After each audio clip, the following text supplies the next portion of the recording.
தந்தி தொலைக்காட்சி நேயர்களுக்கு வணக்கம். நல்லதை சொல்வோம், நல்லதை செய்வோம், நல்லதே நடக்கும். ஒரு வாழ்க்கையில் நல்லது நடக்க வேண்டும் என்று சொன்னால் நல்லதை சொல்ல வேண்டும், நல்லதை செய்ய வேண்டும். அந்த அடிப்படையில் இன்றைக்கு 9/10/2016 ஞாயிற்றுக்கிழமை பூராடம் நட்சத்திரம் மதியம் 3:36 வரை, பிறகு உத்திராடம் நட்சத்திரம்.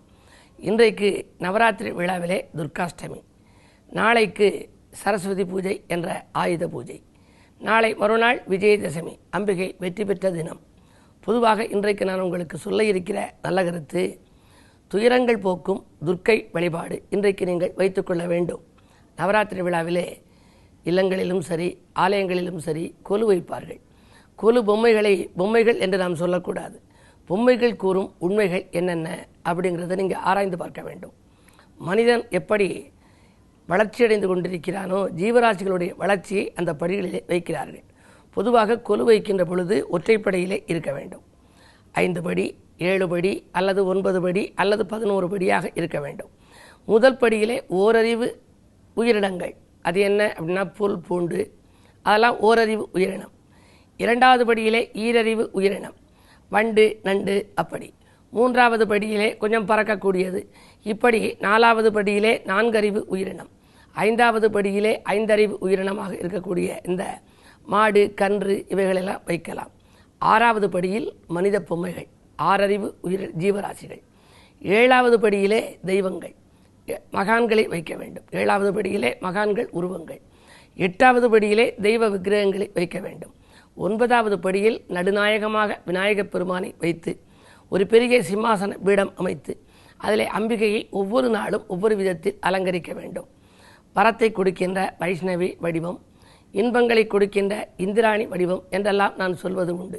அந்த அடிப்படையில் இன்றைக்கு துயரங்களை தீர்க்கின்ற துர்க்கை வடிவம் வைக்க வேண்டும். அந்த துர்க்கைக்கு பிடித்தது எலுமிச்சம்பழம். எனவே எலுமிச்சம்பழ சாதம் இன்றைக்கு கொடுப்பது நல்லது. பொதுவாக 3 சக்திகளை 3 நாட்கள் கொண்டாடுகிறோம். அறிவு தரும் கலைமகளை துதிப்போம், தினம் ஆற்றல் தரும் மலைமகளை மதிப்போம், பொருள் கொடுக்கும் இலக்குமியை நினைப்போம் என்றும் புரட்டாசி மாதம் விழா எடுப்போம் என்பது ஒரு பாடல். புரட்டாசி மாதத்திலே நாம் எடுக்கின்ற இந்த நவராத்திரி விழாவிலே அன்னையை முழுமையாக வழிபட வேண்டும். அதில் வாழ்க்கை வளமாக அமைய துர்க்கை வழிபாடு இன்றைக்கு தேவை. இன்றைக்கு நீங்கள் செய்கிற இந்த துர்க்கை வழிபாடு உங்கள் துயரங்களையெல்லாம் போக்கும்.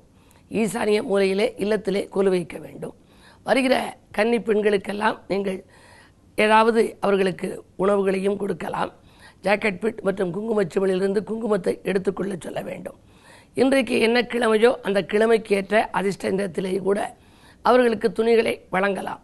இப்படியெல்லாம் நீங்கள் வழிபாடுகளை மேற்கொண்டால், பொம்மைகள் கூறும் உண்மைகளை அறிந்து செயல்பட்டால், துர்க்கை வழிபாட்டால் உங்கள் துயரங்களெல்லாம் தீரும் என்ற நல்ல கருத்தை தெரிவித்து இனி இன்றைய ராசி பலன்களை இப்பொழுது உங்களுக்கு வழங்கப் போகின்றேன். மேசராசி நேயர்களே, தட்டிச் சென்ற வாய்ப்புகள் தானாக வந்து சேரும் நாள். இன்றைக்கு நீங்கள் திட்டமிட்ட காரியத்தை திட்டமிட்டபடியே செய்து முடிப்பீர்கள். செவ்வாய் பலம் நன்றாக இருக்கிறது. ராசிநாதனோடு சுகாதிபதி இணைந்திருப்பதால் ஆரோக்கியம் சீராகும். சுகங்களும் சந்தோஷங்களும் கிடைக்கும். வாகனத்தால் யோகம் உண்டு. ரிஷபராசி நேயர்களே, உங்களுக்கெல்லாம் சந்திராஷ்டமம். எதை செய்தாலும் யோசித்து செய்வது நல்லது. அமைதியை கடைபிடித்தால்தான் ஆனந்தத்தை காண இயலும். ஆதாயம் குறைவாகத்தான் இருக்கும், அலைச்சல் கூடுதலாக இருக்கும். அருகில் இருப்பவர்களை அனுசரித்துக் கொள்ளுங்கள். மிதுனராசி நேயர்களே, உங்களுக்கெல்லாம் குடும்ப சுமை கூடுகின்ற நாள். கூடுதலாகவே உங்களுக்கு விரயங்கள் ஏற்பட போகிறது. ராசிநாதன் புதன் கொஞ்சம் வலிமை இழந்திருப்பதனாலே ஆரோக்கிய தொல்லை ஏற்படும். தேவையில்லாத வீண் விரயங்கள் உருவாகலாம். பிள்ளைகளாலும் தொல்லை, கூட இருக்கும் குடும்பத்தினராலும் ஏதாவது பிரச்சனைகள் உருவாகலாம். அமைதியை கடைபிடித்து ஆனந்தம் காண வேண்டிய நாள் இந்த நாள். கடகராசி நேயர்களே, நினைத்தது நிறைவேறி நிம்மதி காணுகின்ற நாள். நிலையான வருமானத்திற்கு வழியமைத்துக் கொள்வீர்கள். 2லே ராகு இருப்பதால் வரவு திருப்திகரமாக இருக்கிறது. குடும்ப முன்னேற்றங்கிறது எடுத்த முயற்சிகளிலே வெற்றி கிடைக்கும். பொதுநலத்தில் இருப்பவர்களுக்கு புதிய பொறுப்புகளும் பதவிகளும் கூட கிடைக்கலாம். உங்கள் ராசிக்கு 5லே சனி இருப்பதால் பிள்ளைகளாலும் உதிரி வருமானங்கள் வந்து சேரும் நாள் இந்த நாள். சிம்மராசி நேயர்களே, உங்களுக்கெல்லாம் இன்றைக்கு விமர்சனங்களால் விரிசல் ஏற்படும் நாள். யாரையேனும் பகைத்து கொள்ளாமல் பார்த்து கொள்ளுங்கள். பிறரை விமர்சிப்பதன் மூலம் உங்களுக்கு உறவிலே விரிசல்கள் ஏற்படலாம். வருமான பற்றாக்குறை அதிகரிக்கலாம். சப்தமஸ்தானத்திலே கேது. வாழ்க்கை துணை வழியையும் விட்டு கொடுத்து செல்வதுதான் நல்லது. கன்னிராசி நேயர்களே, உங்கள் ராசியில் சூரியன், புதன், குரு சேர்க்கை. எனவே உங்கள் ராசிக்கு இன்றைக்கு நல்ல பலன்களே கிடைக்கப் போகிறது. குறிப்பாக விரையாதிபதி உங்கள் ராசியில் இருப்பதால் விரயங்கள் ஏற்படுமே என்று கவலைப்பட வேண்டாம். ராசிநாதனோடு குருவும் இணைந்திருக்கின்றார். சுப விரயங்கள் ஏற்படும். நூதன பொருட்களை வாங்குவதில் ஆர்வம் காட்டுவீர்கள். வீட்டுக்கு தேவையான அத்தியாவசிய பொருட்களையும் வாங்கலாம். ஆடம்பர பொருட்களையும் வாங்கி மகிழலாம். பிள்ளைகளால் உங்களுக்கு பெருமைகள் உண்டு. சலுகைகள் எதிர்பார்த்த இடத்திலிருந்து கிடைக்கும். துலாம் ராசி நேயர்களே, பணிகள் பாதியில் நிற்கப் போகும் நாள். பல பணிகள் பாதியிலேயே நிற்கிறது என்று கவலைப்பட போகின்றீர்கள். பரபரப்பை குறைத்து கொண்டு செயல்படுவதுதான் நல்லது. 12ஆம் இடத்தில் புதன் கொஞ்சம் வலிமை இழந்திருந்தாலும் கூட விரையாதிபதி உச்சம் பெற்றிருப்பதால் கூடுதல் விரயம் உங்களுக்கு வரப்போகிறது. எனவே தேவையில்லாத வீண் விரயங்களுக்கும் ஆளாக நேரிடும். நண்பர்களை பகைத்துக் கொள்ளாமல் பார்த்துக் கொள்ளுங்கள். தொழிலில் சார் ஏமாற்றத்தை சந்திக்கலாம். விலையுயர்ந்த பொருட்களை கையாளுவதிலே கவனம் செலுத்துங்கள். விருச்சிக ராசி நேயர்களே, உங்களுக்கெல்லாம் வருமானம் இருமடங்காக உயரும் நாள். வாழ்க்கை தேவைகள் பூர்த்தியாகும். வரன்கள் வாயில் தேடி வரும். தனாதிபதி குரு 11இல் இருப்பது யோகம்தான்.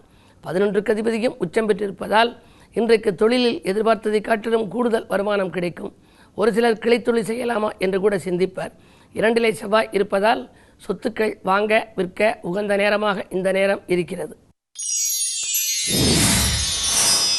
தனுசு ராசி நேயர்களே, சந்திரமங்கல யோகம் செயல்படும் இன்றைக்கு சிந்தித்த காரியங்கள் சிறப்பாக முடிவடையும். வரன்கள் வாயில் கதவை தட்டும். கல்யாண கனவுகள் நனவாகலாம்.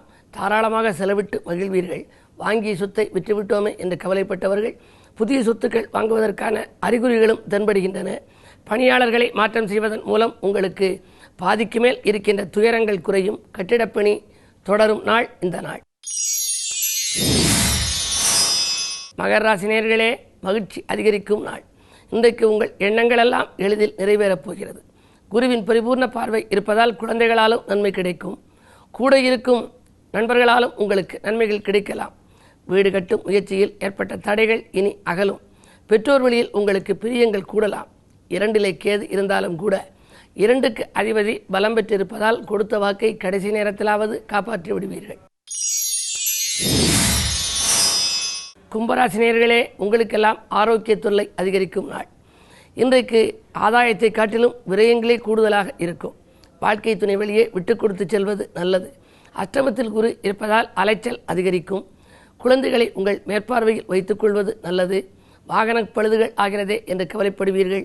பழைய வாகனங்களை கொடுத்துவிட்டு புதிய வாகனங்கள் வாங்கும் முயற்சியில் ஈடுபடும் நாள் இந்த நாள்.